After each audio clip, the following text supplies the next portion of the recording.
کہ آبائی گاؤں کا واقعہ ہے، گجرات ہند کا واقعہ ہے۔ غوث پاک کا ایک دیوانہ رہتا تھا جو 11ویں شریف بڑے اہتمام کے ساتھ مناتا تھا، اور ایک خاص بات اس کی یہ تھی کہ وہ سید زادوں کی بڑی تعظیم کرتا تھا، ننھے منھے سید زادوں یعنی بچوں پر بڑے شفقت کرتا، ان کو اٹھائے پھرتا تھا اور انہیں شیرنی وغیرہ کوئی میٹھی چیز وغیرہ خرید کر پیش کرتا تھا۔ ایک دن اس دیوانے کا انتقال ہو گیا، میت پر چادر ڈالی ہوئی تھی، سوگوار جمع تھے کہ اچانک وہ چادر ہٹا کے وہ غوث پاک کا دیوانہ بیٹھ گیا۔ لوگ گھبرا کر بھاگ گئے۔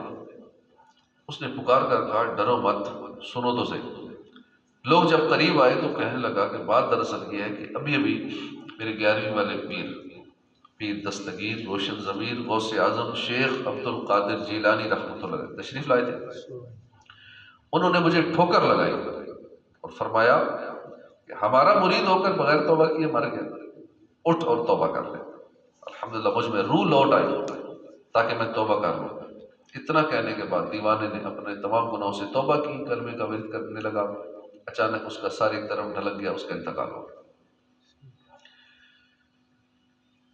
ہمارے غوث پاک شیخ عبد القادر جیلانی رحمۃ اللہ علیہ کیسی نرالی شان ہے۔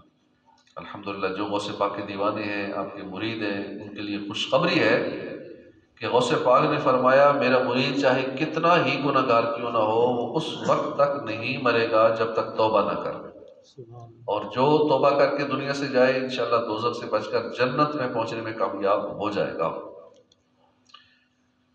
حضور غوث پاک کا اپنے مرید کو زندہ کرنا، توبہ کی تلقین فرمانا، یہ حضور غوث پاک کی زبردست کرامت ہے۔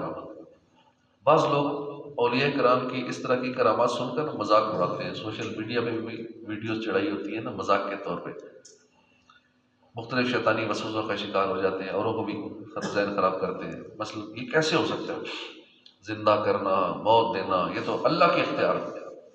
ایک انسان کیسے مردے زندہ کر سکتا ہے؟ جو ایک بار مر گیا دوبارہ لوٹ کر نہیں آئے گا، زندہ ہونا ممکن ہی نہیں ہے، پاسبل ہی نہیں ہے، وغیرہ وغیرہ۔ ان وسوسوں کا ایک ہی جواب ہے، اللہ پاک فرماتا ہے اور تمہارے رب کی عطا پر کوئی روک نہیں ہے۔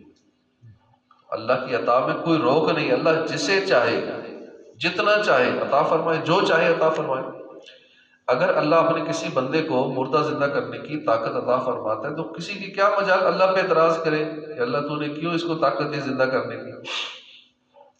الحمدللہ ہمارا یہ عقیدہ ہے کہ اللہ کی عطا کے بغیر اپنی ذاتی طاقت سے مردے زندہ کرنا تو بہت دور کی بات، کوئی دن کا بھی نہیں ہلا سکتا، اور اللہ پاک طاقت بخشے تو آدمی مردے بھی زندہ کر سکتا ہے۔ غوث پاک کو اللہ پاک نے ہی طاقت بخشی تھی، کیا مردے زندہ کر لیا کرتے تھے۔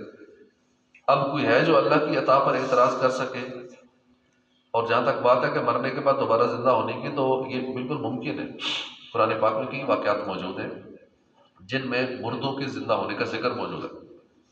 سورہ بقرہ میں واقعہ ہے کہ بنی اسرائیل کے ایک نیک بندے کی گائے کو ذبح کر کے اس کے ٹکڑے کا مردہ ٹکڑا، گوشت کا ٹکڑا مردے کو لگایا گیا تو مردہ زندہ ہو گیا۔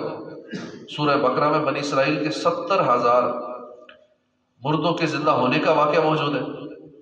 ابراہیم علیہ السلام نے 4 پرندے لے کر ذبح کیے، ان کے گوشت کا قیمہ بنا دیا، اور پھر دور دور پہاڑوں پہ ان کا گوشت وہ قیمہ رکھا، پھر انہیں پکارا تو وہ گوشت اڑ کر پرندے بن کے دوبارہ وہ جو گوشت کی بوٹیاں بنی تھی، قیمہ بنا ہوا تھا، وہ دوبارہ اکٹھی ہوئی، جڑی، اور وہ 4 کے 4 پرندے دوبارہ زندہ ہو گئے۔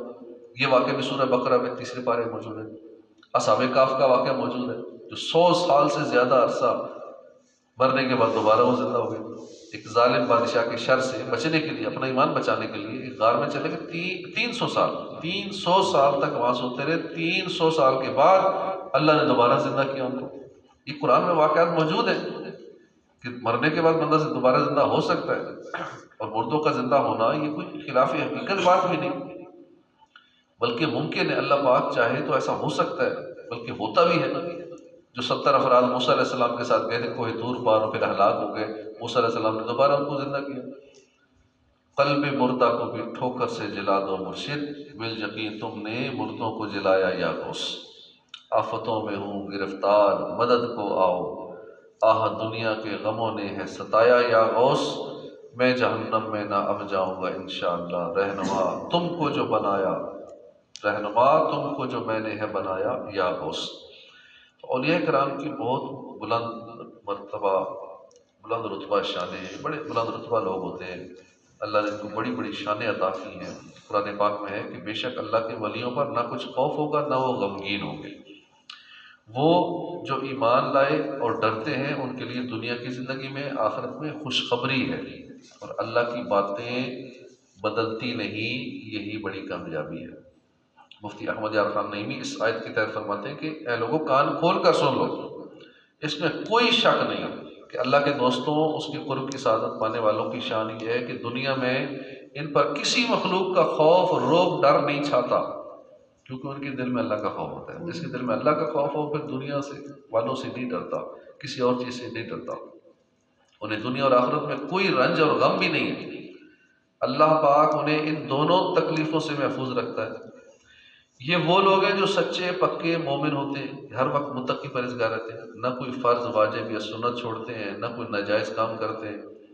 ان کے لیے دنیا میں بھی خوشخبریاں ہیں، آخرت میں بھی خوشخبری ہیں۔ ان کی ولایت کی گواہی لوگوں کی زبان پر موجود ہے، ان کے دل ان کی طرف دل جھکتے ہیں، یعنی لوگ اللہ والوں سے پیار کرتے ہیں، اور مرتے وقت فرشتے انہیں جنتی ہونے کی خوشخبری دیتے ہیں۔ قیامت کے دن جنت میں داخلے کے وقت انہیں خوشخبریاں دی جاتی ہیں۔ یہ اللہ کے وعدے ہیں جو کبھی تبدیل نہیں ہوتے۔ اے لوگوں یہ بڑی کامیابی ہے، اس کی طرف رغبت کرو۔ اولیاء کرام کی بڑی شانیں ہیں، اللہ پاک انہیں دنیا میں بھی بلند مقامات عطا فرماتا ہے، آخرت میں بھی بلند مقامات دیے جائیں گے۔ اولیاء کرام دنیا میں بھی سردار ہیں، آخرت میں بھی سردار ہوں گے۔ تو غوث پاک تو ولیوں کے سردار ہیں۔ قرآن پاک میں اللہ والوں کی شانیں بیان ہوئی ہیں۔ قرآن پاک میں فرمایا بے شک وہ جو ایمان لائے اور نیک اعمال کیے، ان قریب رحمان ان کے لیے محبت پیدا کر دے گا۔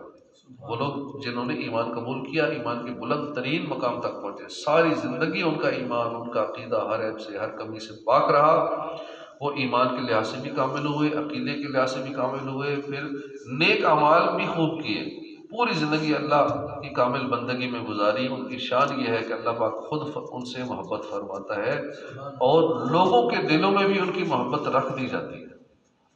تو اللہ پاک اولیاء کرام کی ہمیں سچی محبت نصیب فرمائے، اور جو اولیاء کے خلاف باتیں کریں، ایسوں کی صحبت میں بھی نہیں بیٹھنا چاہیے، نہ ایسوں کے پاس جانا چاہیے جو ولیوں کے خلاف یا ولیوں کے سردار کے خلاف بات کریں، حضور غوث پاک کی شان میں کوئی بکواس کرے تو ایسوں کی صحبت سے تو دور ہی رہنا چاہیے، ایسوں کی سننی نہیں چاہیے، نہ سوشل میڈیا پہ سنیں، نہ ان کے پاس جا کے ایسوں کی بات سنیں، ورنہ ایمان کے لیے بہت بڑا خطرہ ہو جائے گا۔ اللہ پاک عمل کی توفیق عطا فرمائے۔